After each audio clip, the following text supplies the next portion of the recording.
Good morning, Brownsville. Good afternoon. Good evening, depending on when you're watching this feed. If this is your first time here, welcome. My name is Frankie Olivo.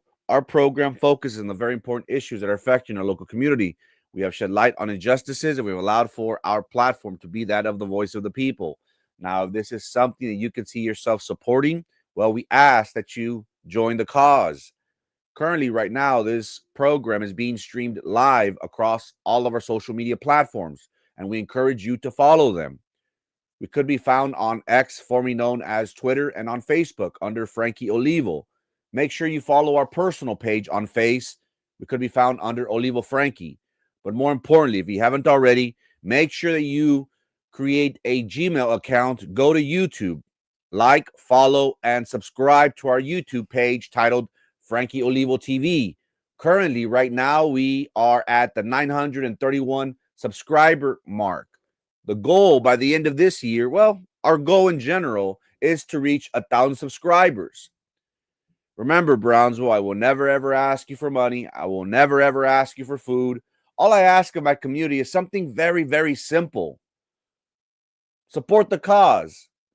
Like, comment, share, and subscribe to our YouTube page titled Frankie Olivo TV. As of late, our Facebook page is at risk of being taken down. You may not see me on Facebook no more, but best believe that we will always be found on YouTube. Always remember, we will not be silenced. Good Morning Brownsville will come on Monday through Friday, 9 a.m., sometimes a little bit after, religiously. So make sure that you subscribe to our YouTube channel titled Frankie Olivo TV. And always remember, Brownsville, we are forever grateful to each and every one of you for the time and attention that you provide us. Thank you. Thank you so much for that. How we doing, chat? How doing? Wake up, wake up, wake up. It's the first of the month. Get up, get up. I hope each and every one of you had a restful, eventful Thanksgiving. If you are like me, you will be having turkey for breakfast, lunch, and dinner, it seems. Nonetheless, it was a great weekend. A great holiday for myself. We had the Cowboys winning on Thanksgiving Day. Unfortunately, other teams that were supposed to win didn't secure the victory and help out the Cowboys. So for the Cowboys to even make it to the playoff, it's going to be we're going to need a lot of luck on our side. What else happened? How's everyone enjoying this weather? I myself love gloomy, cold weather. It's perfect weather to make babies. We have to take advantage of this time because in the city of Brownsville, we get a number of days that we could count on our hands that are like this, that are cold. I personally love this weather. I love whenever we have a cold holiday, that being turkey, Christmas. Hopefully we have this beautiful weather for a while. Lots to talk about today, ladies and gentlemen. I apologize for coming on a little bit late. I know I did post that we will be coming on at 9:30. I apologize beforehand. I am an insurance broker, and I have until December the 7th to help out my clients to secure their Medicare insurance plans for this upcoming 2026 year. I will be busy from here till the end of December, but the deadline is December the 7th. So I do apologize for coming on. I know I said I was going to start at 9:30. A few minutes after that. I'm human. Please don't sacrifice me. Today also we have a very, very important hearing. I was going to attend court. Ricky Trujillo, the former coach teacher that was arrested for having an inappropriate relationship with a student. He does have a status hearing today before a district court judge. This case was previously set a few weeks ago for announcements.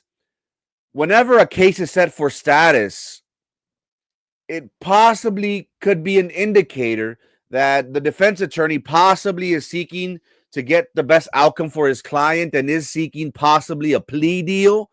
Based on the circumstances or the facts of the case, based on the indictment, what we found was that Good day to stay in practice. Hey, practice makes perfect, Goodwin. Practice makes perfect.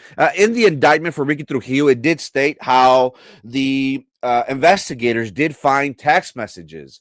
There is video that shows a student walking in to the classroom of the teacher. And shortly after the student walked out, there were text messages that alluded to the fact that intercourse did happen on campus time, on campus property, in his classroom. What will happen to Ricky Trujillo? Did he have his last Thanksgiving with his family? This is a very, very interesting case because it's a polarizing issue. This is one that many people on both sides of the aisle have either condemned him or protected him. There is this issue of being of age, that the student was 19 years old, but according to the law, it doesn't matter whether the student was 18, 19, 20, 21, 22. The teacher is in a authoritative position, and he broke that trust that he promised to uphold and, do what's in the best interest of the student. So what will happen today? Again, we were going to show up to court. We were going to go live, but then it was the holidays. I didn't have proper time to ask the court staff if media was allowed to record, and some judges allow it, some don't. So I didn't want to be intrusive. I always want to ask for permission. So that's the reason why I'm not in court. I did think about it, but I do have someone that will be appearing. And once we get word of what happens in this very high profile case, best believe we will post and let you know. Again, there's people on both sides that are saying, hey, this is the worst thing that could happen. He is breaking the trust that parents have, because parents wholeheartedly send their kids to church, to school, because they think that that is one of the safest places in which their child could go. But unfortunately, we have people such as Ricky Trujillo, who is being accused of something, of breaking that trust. So what will happen? Is Ricky Trujillo going to plead guilty to the charges of improper relationship with a student? We don't know. As soon as we find out, my people, you will be the first ones to know. So make sure that you, I asked for a lot. I know, I apologize. Not only do I want you to subscribe to our YouTube channel titled Frankie Olivo TV, but also make sure you follow our pages on X, formerly known as Twitter, and on Facebook. Make sure you have us under favorites, because we post a lot, and sometimes it's hard to keep up. But once you have us as a favorite on Facebook, and again, we could be found under Frankie Olivo and Olivo Frankie on Facebook, our two pages. Make sure you follow. That way you'll get all the latest updates on what is going on. What else? Tomorrow, also, another polarizing issue. What are those polarizing issues? Another debated issue is redfish. We did get messages this weekend over individuals having a protest. December the 4th is when a neighborhood is going to tell the city, tell PUB, hey, come pick up your lids tomorrow. Tomorrow, the city of Brownsville has a meeting. The city council has a meeting, and in executive session, there is the agenda of discussions regarding the recycling collection, which is redfish, where the city council will be speaking with the attorneys. Is somebody behind the scenes working to rectify this? The big issue has been, why aren't we given an option? Why are they charging us? There are people that are pro Mother Earth, pro green, pro environment, are saying, hey, major cities throughout the state of Texas, they are doing this. Unfortunately, for the city of Brownsville, we are always way behind on these type of initiatives. We need to be green. We need to recycle. But again, how do you feel about being charged for a service that you didn't ask for? There's other people that are angry, that are saying, hey, well, they're double dipping. Not only are they charging us, but then they also make money off of the recycling material in which we, the community, give them. So I think we'll be covering that story tomorrow, because, again, there is an agenda item. And we did hear of a commissioner possibly possibly bringing this up to the forefront and clarifying, rectifying this issue. We'll go into detail tomorrow, because this is something that got people pissed off.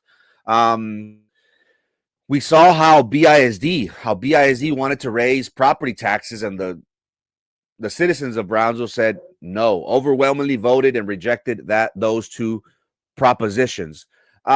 Today, ladies and gentlemen, today I wanted to focus on a very, very important issue. And I get called out for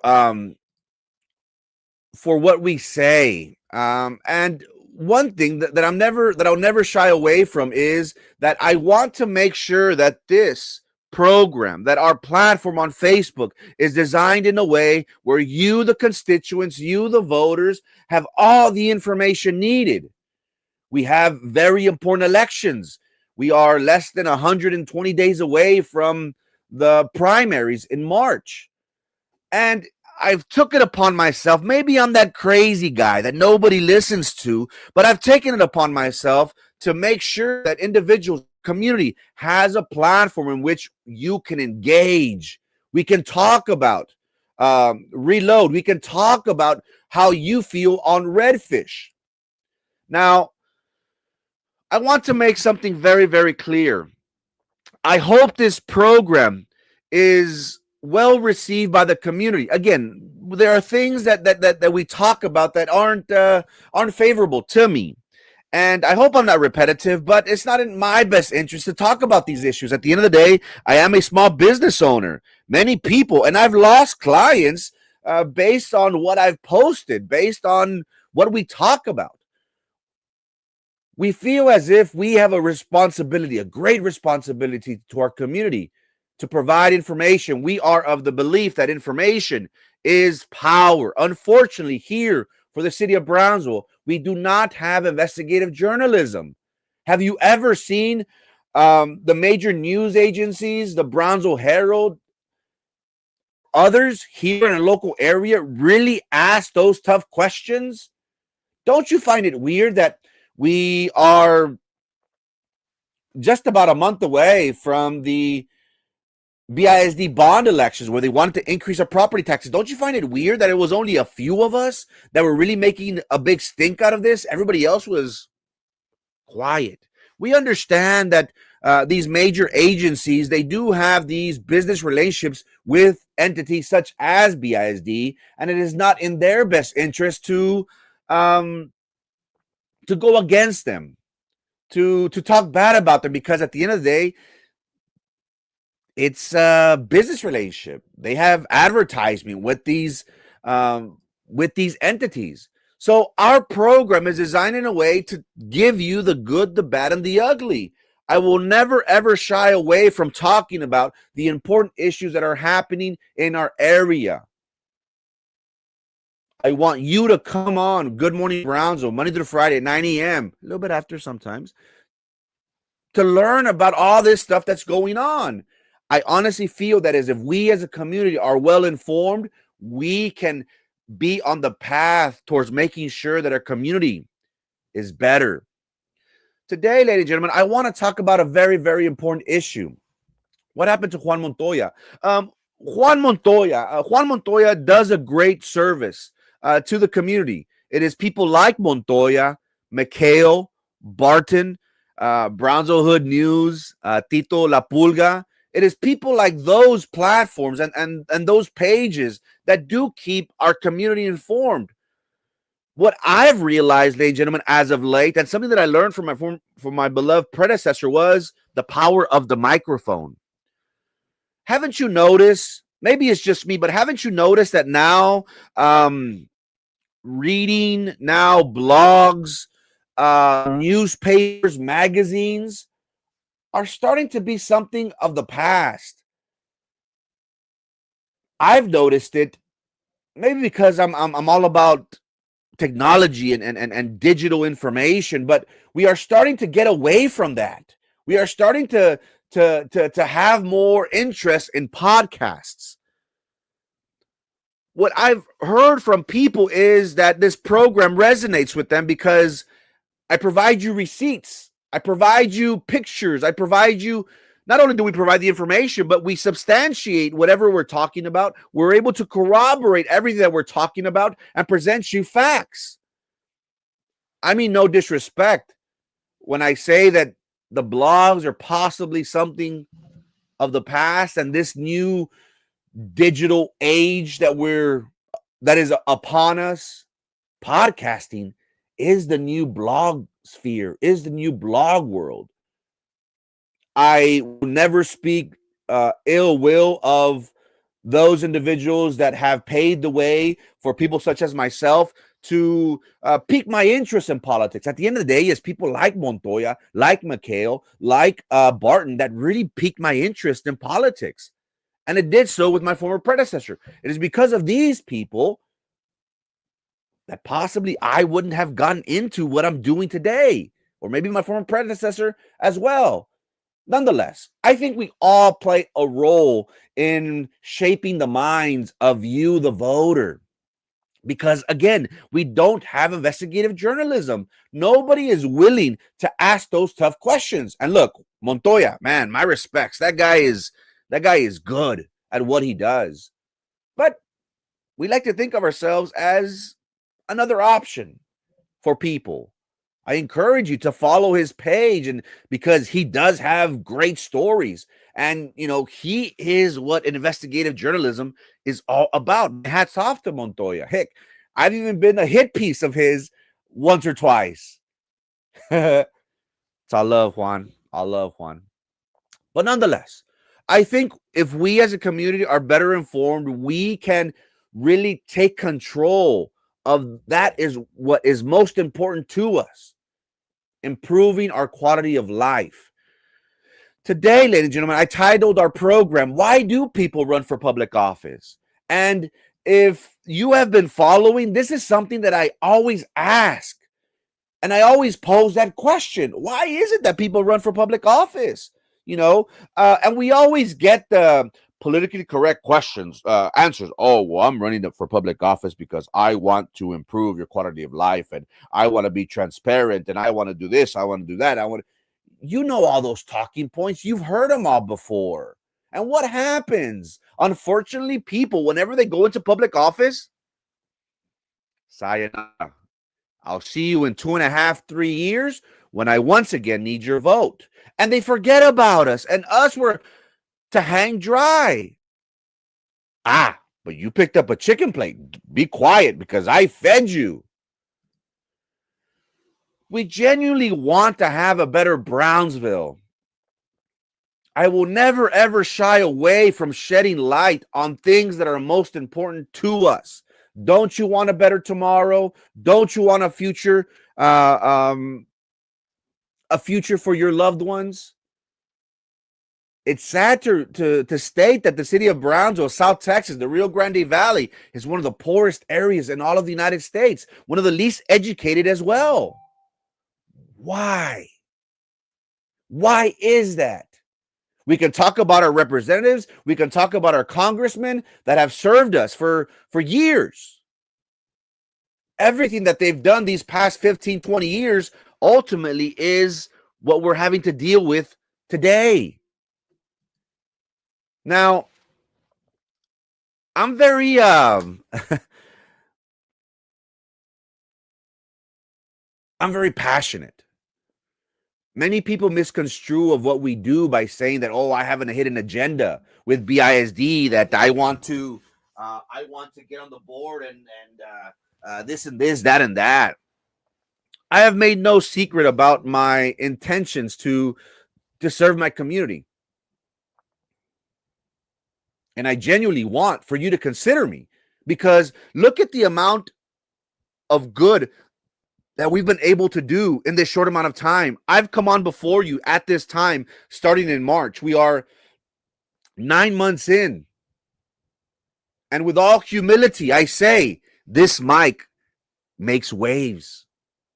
People listen. And I'm very humbled by that. I want to be part of an amazing movement that together we can elect like-minded individuals that will genuinely do what's in our best interest. Look, I don't like to sugarcoat things. I really don't.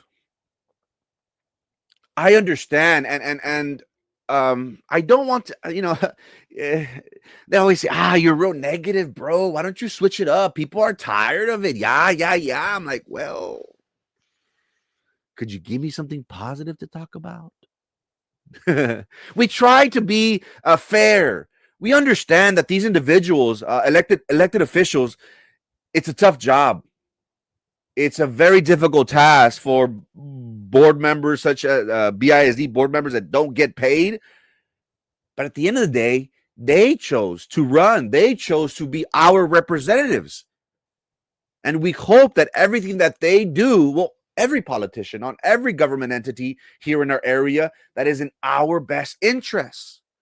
Today, ladies and gentlemen, I want to shed light on what we will be talking about from here today, December the 1st, until March the 3rd, the primary elections. We have a very important duty before us. I'm proud to say that we as a community overwhelmingly rejected the BISD proposition bond. And what did I say, community? Enjoy it. But get ready, because the fight is not over. We have very important elections coming up at the in Congress. We have local reps. We have county-wide races here in Cameron. Very important issues. And I want to remind you of what these people have done. Because at the end of the day, I want you to think this way. What have you done for me lately? And maybe that sounds selfish, right? But at the end of the day, that's something that we should ask our politicians. Today, we'll be talking about people. Today is just a general. I'm going to throw everything out there. And these next few months, we're going to break down races, and we're going to talk about what have you done for me lately. Because here in Cameron County, there is a culture, unfortunately, there is a culture of, somebody talked about it, compadrismo. People get into public office, they cross their arms, and they don't do nothing. They serve the community for decades, and we only see them when they run for office. It shouldn't be that way. And we all have a different idea, right? We all have an image of what a politician, what they should look like, what they should do, right? Me personally, I want the politician que está.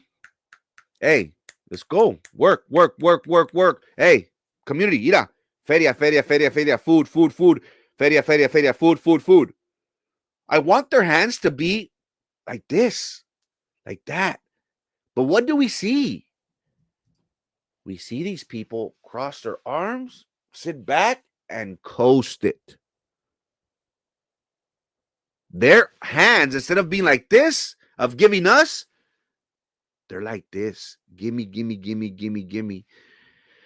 I think that people are starting to be sick and tired of this. I genuinely believe that people want elected officials that are going to work for them, that aren't going to be career politicians, that they're not going to use their position to enrich themselves and their friends. At the end of the day, what is public service? I think we can all agree, right, that a public servant is one that serves the best interests of the community. But what have we seen? And look, if you ask people, let's say 10 people, 7, 8 out of 10 would tell you, do you have faith in your local politicians? No. Do you have faith in PUB? No. What do you think of your local politicians? Corruption. And I'm not saying that to be vindictive or to be mean. Ask people if you don't believe me. Ask them those three questions. Why? Because let's take the city of Brownsville, for example. Don't you realize that we're having the same darn issues over and over and over again? Our streets still desperately need to be repaired. The same areas always flood. There's nothing's booming here economically except for SpaceX. The city is dirty. Oh, but you know what? These politicians, they get high on the hog. They start driving around in new cars. They're able to afford fancy purses. BISD board members get braces when they never once before even had enough money for that. What happens to elected officials, career politicians? They suck on the public tit. They don't know what it's like for you and I to struggle. Why? Because, pues the taxpayer pays my salary if I'm in Cameron County. No pedo. Why? You can't afford food? Ay, pobre, pues ni modo. Oh, you can't afford gas? Oh, pues búscate otra chamba. Why do people run for public office, ladies and gentlemen? That is what we will talk about today. Thank you so much for tuning in, Brownsville.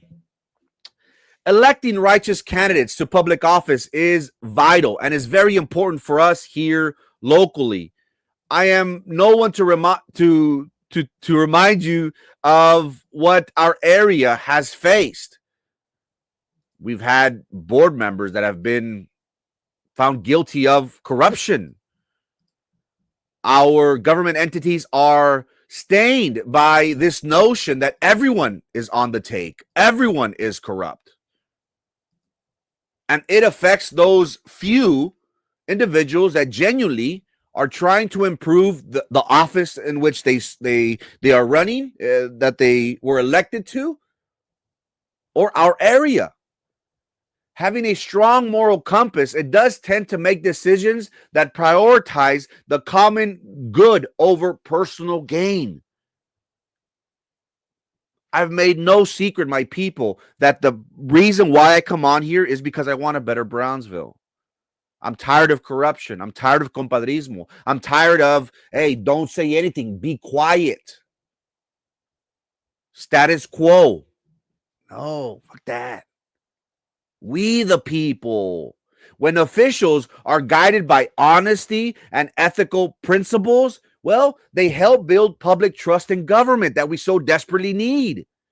It helps create a fair and just policies, and it does foster a political climate where accountability is expected. I don't think that's far reach for us to ask for, right? Hey, what have you done for me lately? Show me. Prove to me that you're worthy of that seat.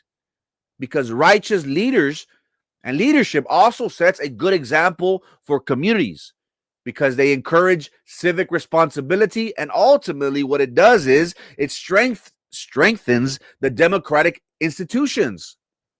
But unfortunately, choosing candidates of character helps ensure that power is used responsibly and that the interests of us, the people, we the people, especially the most vulnerable, are always protected.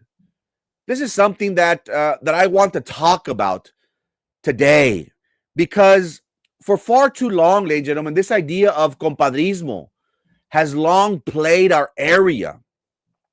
And I'm going to say some things that possibly I shouldn't say.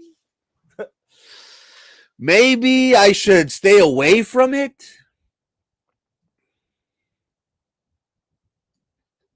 And I don't want you to think that everyone is bad. I don't want to categorize everyone as corrupt, everyone as... But they haven't given us a reason to believe in them. we here at Good Morning Brownsville, we are of the belief that if you see something wrong, you should report it. What happens when we as a community fail to report something? It is of my belief that we are also complicit on whatever is happening and we don't bring attention to it. That is my belief. I think we as a community have a great responsibility to make sure that our elected leaders do what's in our best interests. Here in Cameron County for far too long, we've had individuals that have run for public office and have just focused on maintaining the status quo, making sure that they don't ruffle feathers, making sure that they do the necessary just to get elected. Unfortunately, that is a sentiment that many people have here whenever they run for office. They see the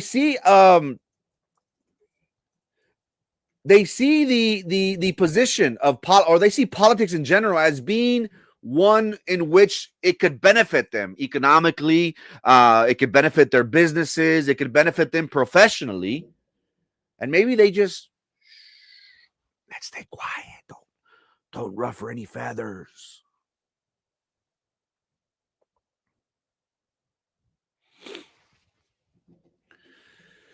There is this idea, or it's true, but there is this idea that the old guard is upset. The old guard is weary. We have people that are part of the establishment here in our area, and they make sure that they protect their own. Why? Well, it's very important for them, and it's very easy whenever you talk about this. Whenever we talk about people such as the old guard, I like to think of people like Lopez, Trevino, Benavides, Izaguirre, Garza, and others, Silvia Garza Perez, Omar Lucio, David Betancourt. These people represent the establishment, that they want the status quo to remain. They do this, and this is done because they do not want one of theirs to lose a race. Why? Because the way they see it is, if one of them loses, eventually, they will also be considered. When we talk about someone such as Tony Izaguirre served the county for decades. He was part of the establishment. It wasn't until his arrest where people, he was arrested. He ultimately was found now guilty by a Corpus Christi jury. But after his arrest, that's when the establishment said, hey, you're on your own, buddy. And what did we see from the tax assessor collector race? That he had a challenger.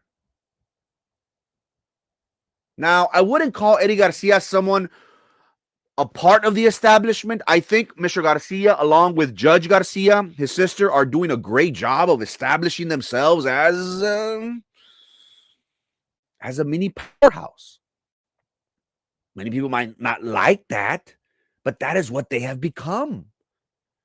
They have zealous supporters that have proven time after time that they believe wholeheartedly in these individuals.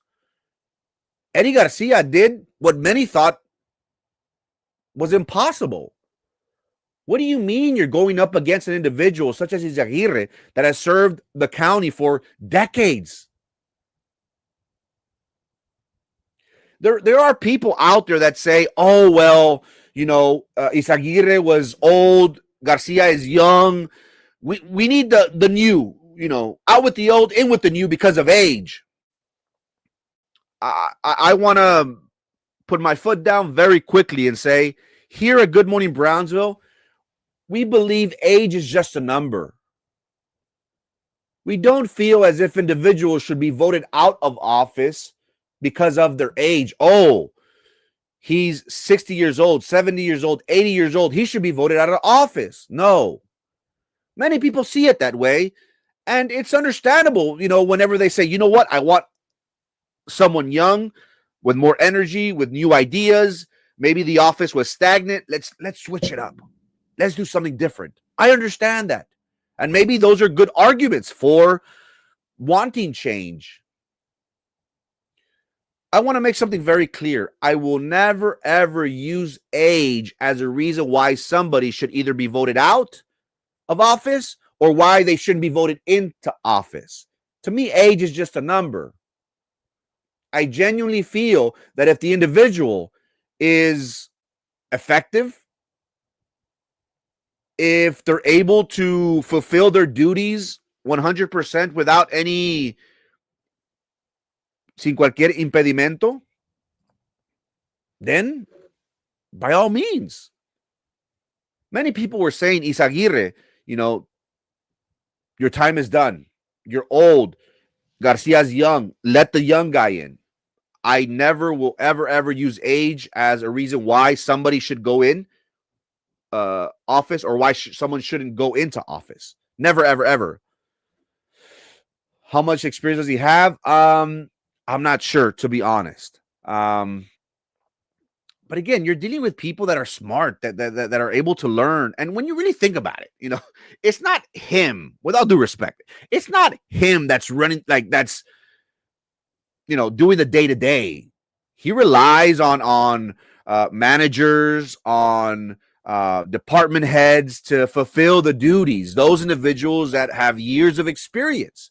And ultimately, what happened was that Garcia's jury was the people of Cameron County, and they elected him, and they have elected him not once but twice into public office.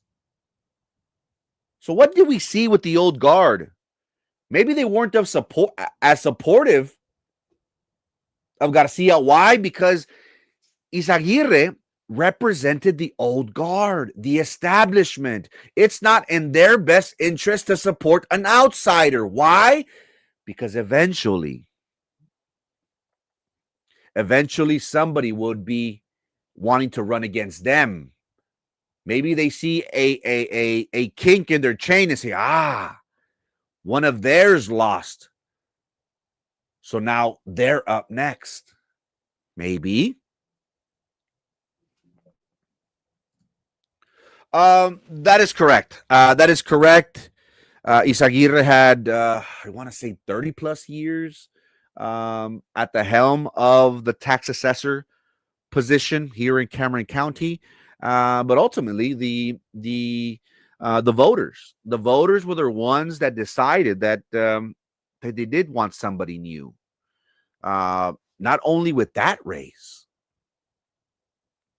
but with the sheriff race as well. Whenever we talk about the Cameron County Sheriff's Department, we remember someone such as Omar Lucio. God bless his soul. God rest his soul. Omar Lucio was a part of the old guard, of the old establishment. He was challenged by Eric Garza, the Cameron County clerk, the district clerk. People said that there's no way someone like Eric Garza could beat Omar Lucio. There's no way. Omar Lucio is known throughout the county.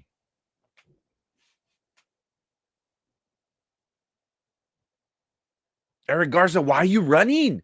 You're going to lose. This guy's a seasoned vet. He's part of the old establishment within the Democratic Party. What are you doing? You're going to lose. Just stick to your job. Just stick to your position. For those that remember, Aurora de la Garza and Joe Rivera, two individuals that served Cameron County for decades, 20, 30 years, if I'm not mistaken. They also were part of the old establishment. Well, the establishment per se that still exists today. The establishment wants status quo. Don't make waves. Don't say anything bad against these people. You run your race, you sit down, look pretty, calladito te ves más bonito. There are candidates out there that have been told that have been said, hey, you keep it clean. Don't say anything out of line. And the Eddie Garza story for me was very, very interesting because, again, Aurora de la Garza served Cameron County for 20 plus years, 30 plus years. She was an individual that just was in that position. Do you want that from your elected leaders to just coast? Do you want that from people in politics to just sit on a job and just have a cushy job and get rich and receive a paycheck? And if that's what you want in a public office, well, by all means. We may have differences of opinion on public service. I want somebody that is active, somebody that is giving back to the community, somebody that is genuinely improving the lives of you and I.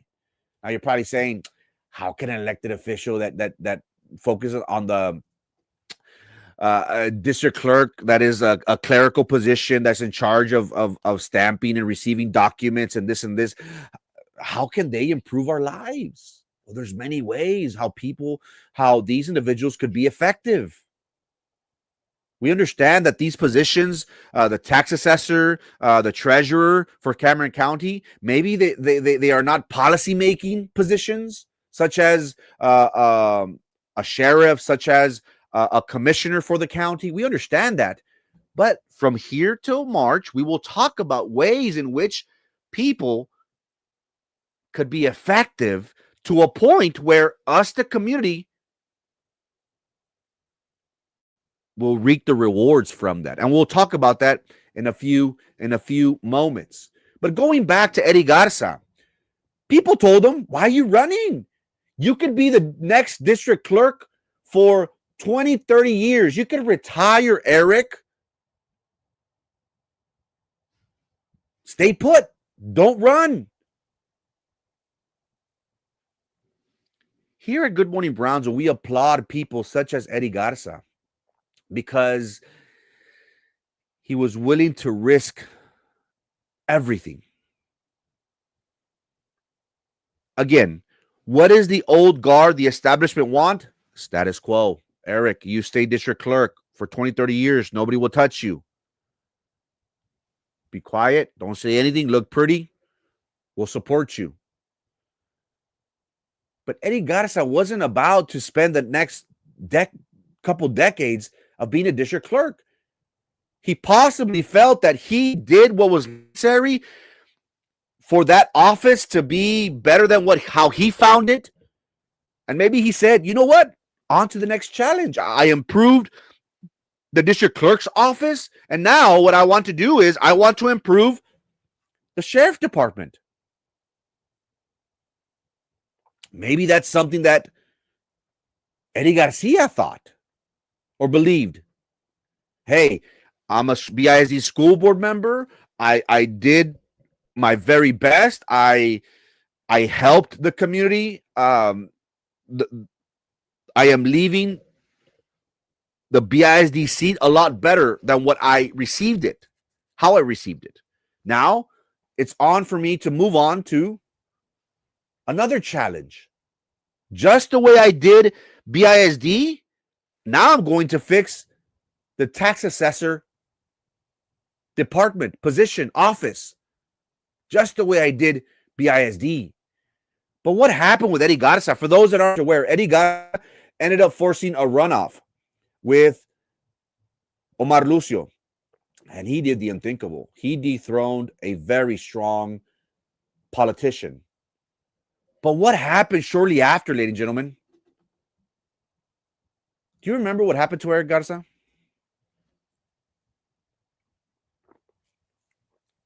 They made Eddie Garza's life difficult, very difficult. They personally went at him. They made it so difficult that all the odds were stacked against him. They made him look like a horrible person that he couldn't manage and this, that, and that. You lack experience. You're not worthy. They made it so bad, ladies and gentlemen, that it was easy for someone such as Manuel Trevino, our new sheriff, to be victorious. Why? According to statute, correct me if I'm wrong. I know I have attorneys on here. Correct me if I'm wrong. The sheriff for Cameron County is in charge of the bailiffs. They are in charge of providing security for our judges at the courthouse. Well, the Cameron County Commissioner's Court, they sued him. They wanted to wrestle that away from him. Why? Because he beat Omar Lucio. Simple as that. It is the law, ladies and gentlemen. It is the law for the sheriff to provide security for the district, for the judges. What did the Commissioner's Court do? You went against us. We told you not to run, and you ran. Ahora, frégate. We're going to go after you. They made his life hell. Difficult. Now, look, there are people that question experience. Oh, experience. Eddie Garza had no experience running a sheriff's department. And the people that he brought in weren't worthy of this, that, and that. It got so bad, ladies and gentlemen, that he was asking for raises for his employees. For those that aren't aware, being a jailer, being a law enforcement official is a very difficult task. And I'm fortunate enough to know many of them during my time working for a state district judge. If we were able to pay them what they were worth, we wouldn't be able to afford them. These individuals risked their lives. They deal with 95ers. They deal with hardcore criminals. They deal with leaders of organized criminal activity. They're thrown feces. They're subject to being shanked. Eddie Garza went before Commissioner's Court and said, I need a raise for my people. What did they say?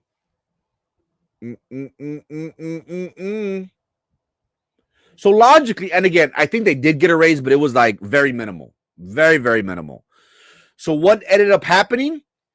Well, he ended up losing employees. Why? Because, again, they're getting paid peanuts.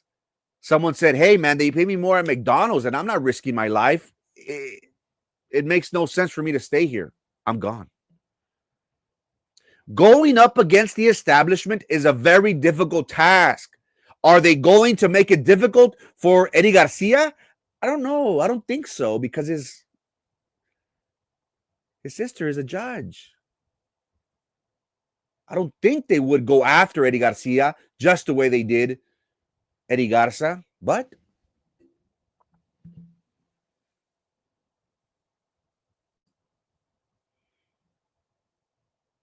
yes, he did. So again, why do we elect people for public service? Well, we genuinely want them to do what's in our best interest. Have you noticed that now that people are not afraid? Now we are starting to see how people are starting to challenge the establishment more and more and more and more.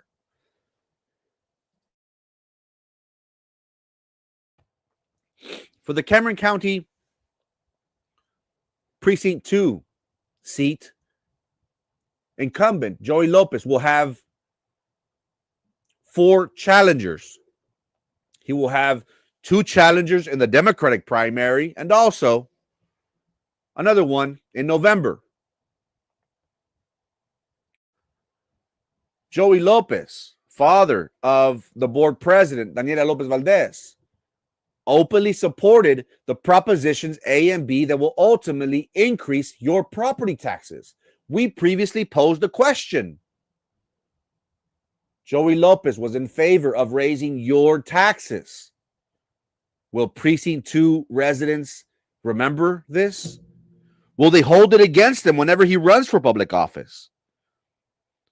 And look, I always thought, and maybe he is, I always thought of Joey Lopez and the Lopez family of being strong, of having this empire, of being able to control local politics. I think that's starting to fade away. I think people after this recent propositions of A and B of wanting to increase our property taxes by that Joey Lopez supported, and who his daughter, the BISD president, Daniela Lopez Valdez, she was strongly advocating for it. I think people are starting to see that these people don't have your and I's best interests at heart.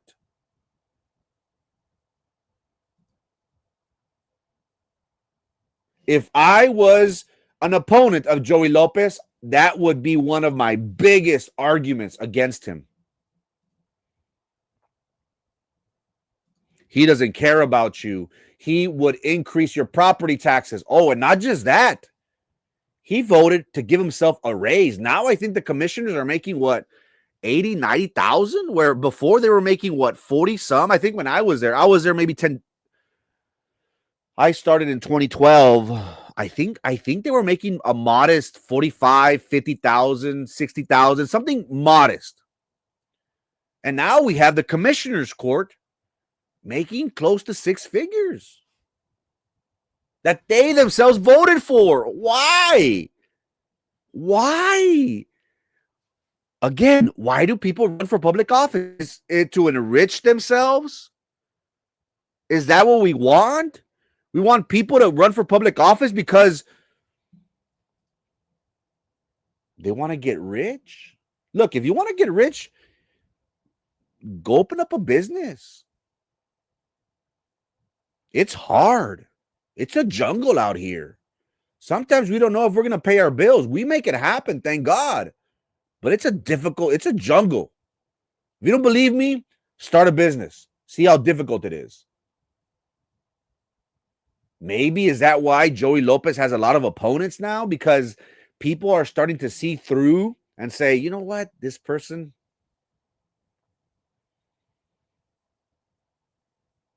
is not out for us. He's out for himself. There are many people that are saying that there is a possibility that someone like Joey Lopez may not come out of the primary.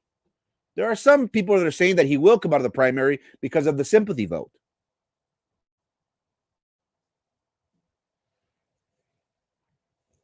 He has two formidable opponents, Arambula and Lucio. Arambula, a former BIZ employee who has run for the Cameron County judge position, and Joseph Lucio, who is part of the Lucio family of the rep and the senator. That's going to be an interesting race, an interesting primary. Is it going to affect someone such as Joey Lopez for giving himself a raise, for being in support of the BISD bond to increase your property taxes? Well, it could only hurt him. Speaking about the establishment, another individual that is part of that same group is Silvia Garza Perez. Silvia Garza Perez has, anyone that doesn't know her, you know, she's a shark. She's a politician. This individual eats, sleeps, and breathes politicking. Why is it that now she's having an opponent? Denise Garza is being supported by someone such as Eddie Garcia, who was victorious and dethroned Izaguirre. Are we starting to see the exact same thing happen where people said there's no way Izaguirre is going to lose against someone like Eddie Garcia? Are we seeing the same thing here? There's no way. There's no way that someone such as Silvia Garza Perez could lose against someone such as Denise Garza. And again, one of the biggest arguments, that that we here at Good Morning Brownsville have stated was that it's not going to benefit Denise Garza. It's not going to benefit Denise Garza because she was in support of the propositions A and B to raise your property taxes.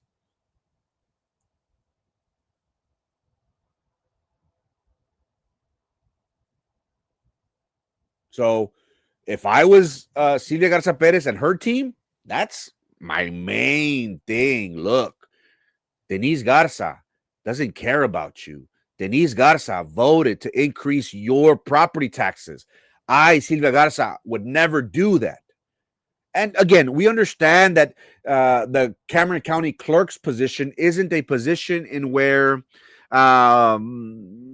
they're able to implement policies to lower taxes. They don't genuinely affect our daily lives. But if she's smart, she can.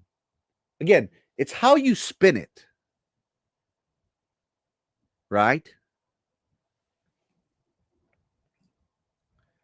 Voz de la Gente makes an interesting comment. She did nothing for BISD, had conflicts of interest within the district, and is a huge part of BISD's failure. I can't argue against you, Voz de la Gente. Because again, when we look at BISD, we've seen how it's slowly declining.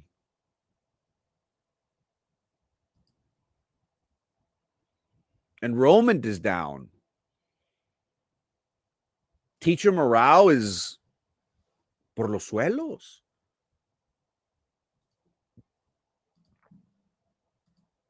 Will Denise Garza have a chance to be competitive? Possibly. And again, taxes. Taxes seem to be a very, very big part of our lives. Look, I don't have to tell you. We all feel the pinch. We all feel like we're nickeling and diming our payments. What has happened as of late? Everything is expensive. Now we are in a life that housing is expensive, food is expensive, gas, travel. Now it seems as if we can only afford the necessities, and everything after that is luxury. Taxes seem to be a very, very important topic that many individuals have focused on. When we talk about the BISD bond, again, we saw the community come out and overwhelmingly reject Proposition A and Proposition B. There were people out there that were screaming and shouting, vote no, because if you vote no, because if this thing passes, your property taxes will go up. Can you afford to pay double, triple in property taxes? And property taxes is something that many people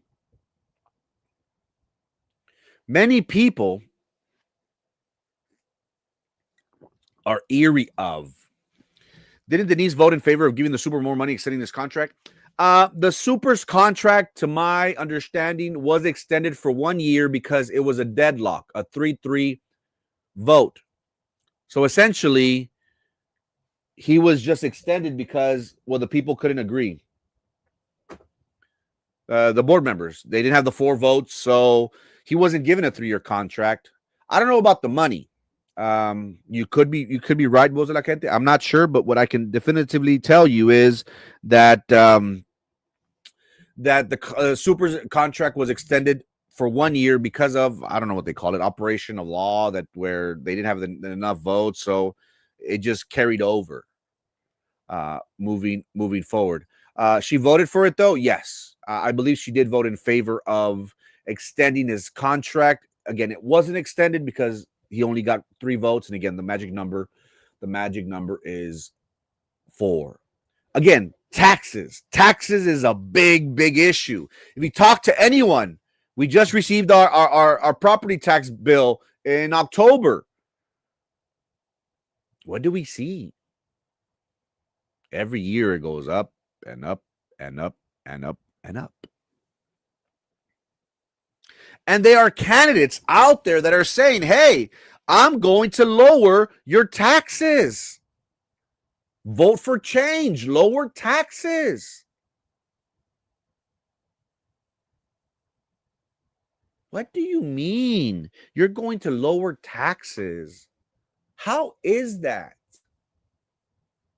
Why do we have someone such as David Betancourt, who has served the community for 2 decades, saying that he's helping to lower taxes? And why is someone such as Jonathan Gracia, who is challenging him in the Democratic primary, why is he saying vote change, lower taxes? What do you mean, gentlemen? So you mean to tell me that you, in some sort of way, have the ability to lower my taxes as a voter? Apparently, that's what they're saying in their campaign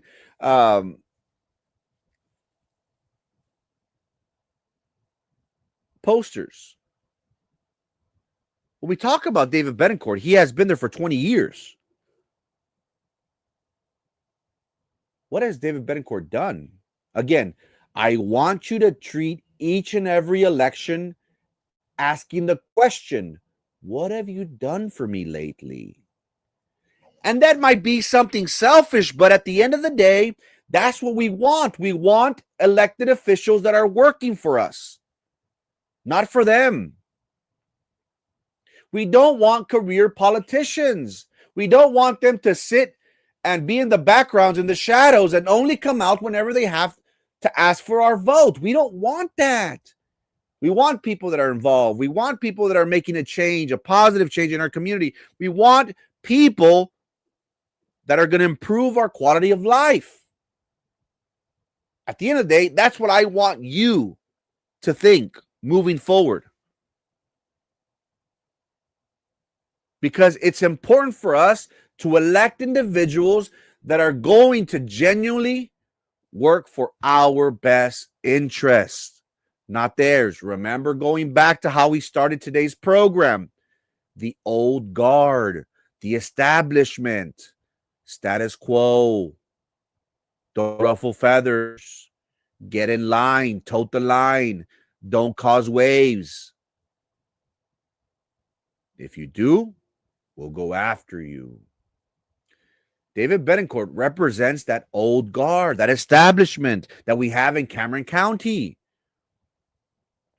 While many people are quick to say, oh, his age, he's in his 70s, he needs to go out. I will never, ever use that against a candidate, an incumbent, an elected official. Never, never, never, never, never, never. I genuinely feel if the individual is an elder candidate, as long as they are effective, as long as they have the ability to fulfill their duties and obligations before for us, then adelante. They have all the reason to represent us. But one thing that catches my eye is, how does David Betancourt say helping to lower taxes? Why does he say that? In the past 20 years, have we seen our taxes go down?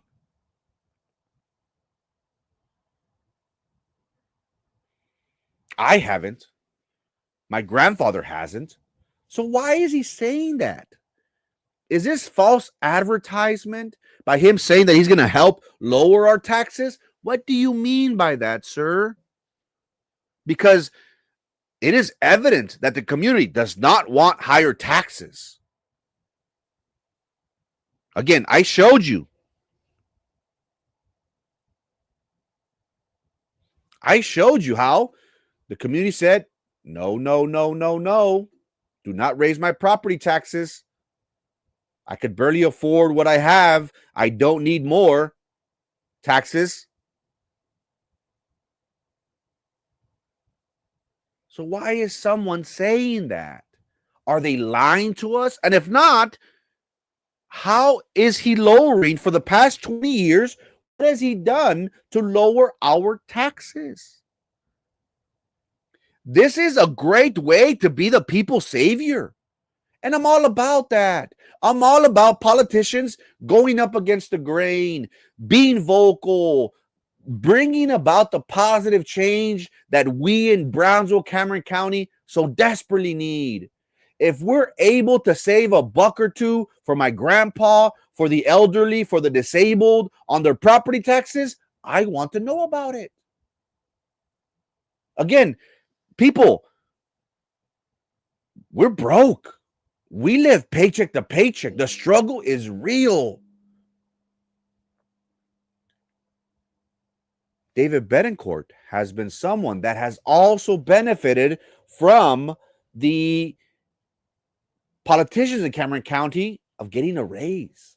Again, I think during my time when I was at Cameron County, I was privy to a lot of that information because I was fortunate enough to actually stand for my boss, and I'm very thankful that she would give me the opportunity in bail bonds meetings and other meetings, and people would look at me like, "Who the hell are you, bro? You're just a nobody." And she would, let me, hey, go to this meeting, take notes, and sit up there, and you're there for me. So I was privy to some information in regards to salary and things that they would post. And, it's all public information, of course. But I remember at that time, I think this treasurer was like, what, 45, 50, 60 grand? Now they're making a killing. Has someone such as David Betancourt lowered your taxes? How he says that he's helping to lower your tax? I don't remember. I could be wrong. Maybe he has lowered our taxes that we don't know. One thing that employees of the treasurer's office has mentioned to me was that they lose a lot of money. And I said, what do you mean? They said, Frankie, there's ways in which this office could be more efficient. There's ways in which the Treasury Department for Cameron County could save money. They said, do you know that people still have to pick up their checks? Do you know how expensive it is for us to print out checks, to mail out checks, to now in today's digital world where everyone is direct deposit, where the employees are able to receive funds at midnight without having to travel to the Dancy building and pick up a check, and it's more convenient for having direct deposit. They said, Frankie, that's one of the ways in which that department needs to change. And I said, well, where are you going with this? And they said, look, by the Treasury Department saving money, being effective, that is a way how we can eventually lower taxes. Why? Because there will be more money in the fund balance. There will be more money for Cameron County to have instead of raising taxes to pay for these positions. Again, I was also told that the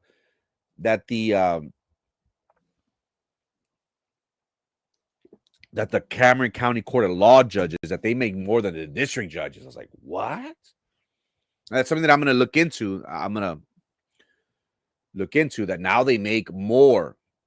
And for those that aren't aware, I previously worked for a state district judge, and you're talking about murders, kidnappings, drugs, divorces. I mean, no disrespect.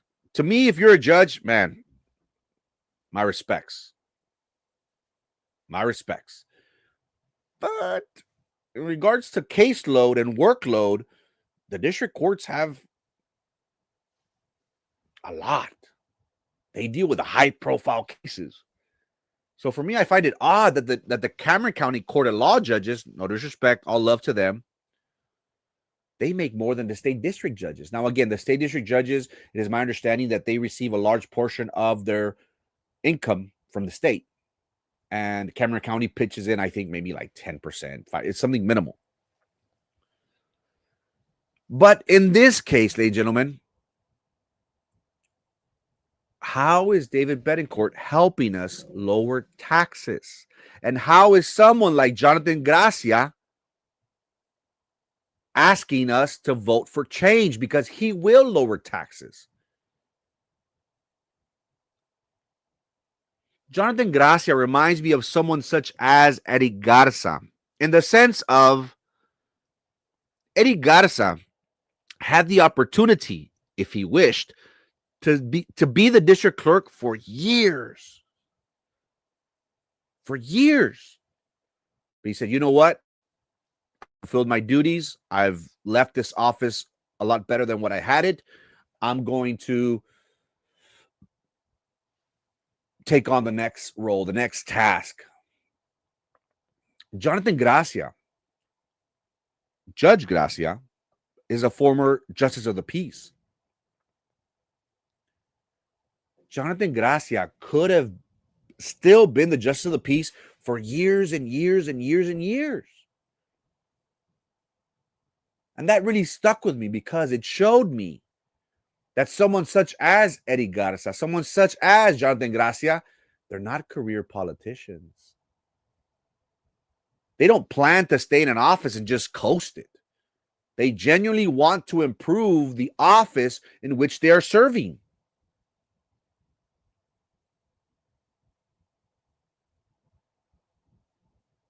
And we will break down, again, from here, from December 1st all the way to March the 3rd, we are going to break down these races and talk about individually, what have these individuals done for us lately?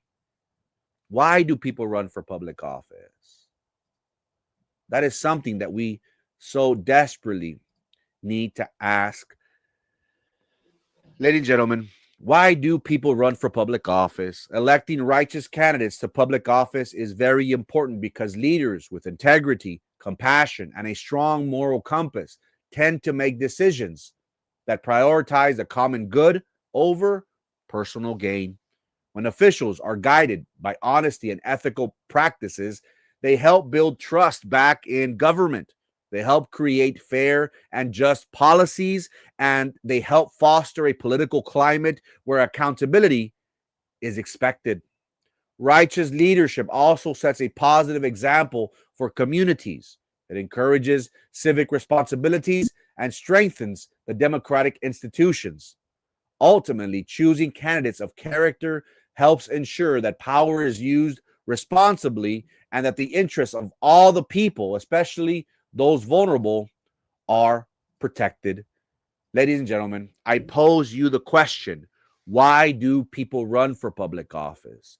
Is it because they genuinely want to improve the quality of life for you and I? Do you see them out within the community giving? Or do you only see them out whenever they're up for re-election? Those are very important questions that I want to plant in your mind.